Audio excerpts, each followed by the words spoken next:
इतिहास तो सर ये है कि ये मंदिर ना ये 9th सेंचुरी के बने हैं राजा कटारमल द्वारा, 9वीं शताब्दी के। तो ये पूरे भारत में वहाँ सूर्य के पूजने के तो मंदिर बहुत सारे हैं। हाँ, जो मगर जो विश्व विख्यात मंदिर है दो ही हैं। एक दक्षिण भारत में उड़ीसा कोणार्क वाला, उत्तर भारत का कटारमल सूर्य मंदिर ना।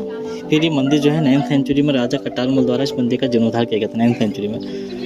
मंदिर तो ऐसी पुरानी मान्यता है, सत्य मंदिर हजारों साल प्राचीन है। तो बताते हैं कि कत्यूरी राजा जो कटारमल थे उस समय में उनका निर्माण 9वीं शताब्दी में था, तो उन्होंने मंदिर का जीर्णोद्धार किया था 9th सेंचुरी में जी। जो मेन मंदिर है भगवान सूर्य देव को अर्पित है ना, समर्पित है उस मेन मंदिर। तो मेन मंदिर भगवान सूर्य के जो प्रतिमा है वो मुख्य प्रतिमा है सूर्य देव की है। उनके साथ अन्य देवी देवता हैं, जैसे भगवान विष्णु हैं, माता दुर्गा हैं, भगवान शिव हैं, विष्णु हैं, श्री गणेश हैं और अन्य देवगण।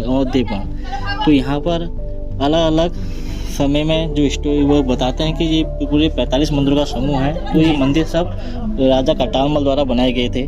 तो यहाँ पर विशेष क्या है ना, ये भगवान सूर्य जो मंदिर है पूर्वामुखी है जी। तो और दूसरी बात यह है कि यहाँ सूर्य की ईस्ट फेसिंग में है जी। जब सूर्य जब उगते हैं तो फर्स्ट किरण का है, और दूसरे यहाँ भगवान सूर्यदेव पद्मासन में बैठे हैं साधना मध्याह्न मुद्रा में, क्योंकि हर जगह भगवान सूर्य नारायण की अधिकतर जितनी भी जहाँ भी रही भगवान नारायण की प्रतिमा खड़ी में रही ना जी। तो यहाँ भगवान सूर्य के हैं अपने भक्तों को आशीर्वाद देने हेतु यहाँ पर महाराज पद्मासन विराजमान है। ये पहला मंदिर है और मेरे हिसाब से पहला मंदिर होगा जहाँ पर सूर्य देव की पूजा अर्चना होती है ना। हाँ, तो ये चीजें हैं। तो ये मंदिर बट आदित्य के नाम से मंदिर जाना जाता है। तो भगवान आदित्य के नाम से मंदिर का नाम है।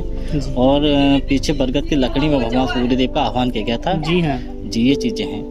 ये जो मूर्ति के बारे में कुछ बता सकते हैं आप, जो ये लकड़ी की मूर्ति है यहाँ पे? ये तो रामायण काल से जुड़े हुए हैं ना। बताते हैं कि जब सतयुग में जब धर्म पर हानि होती थी, असुरों का राक्षस का प्रकोप रहता था, तो उस समय में हमारे ऋषि मुनि लोगों ने यहाँ बैठ के भगवान सूर्य की स्तुति की थी।